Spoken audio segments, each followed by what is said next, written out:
In front of me is Redmi A3 Pro, and today I would like to show you how you can switch on and use voice typing.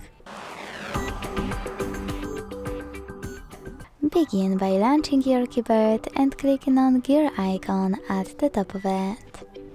Then select voice typing and use the gray switcher to activate it.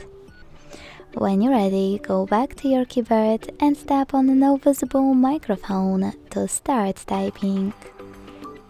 As you can see, voice typing is on. If you want to stop, tap on the same microphone again.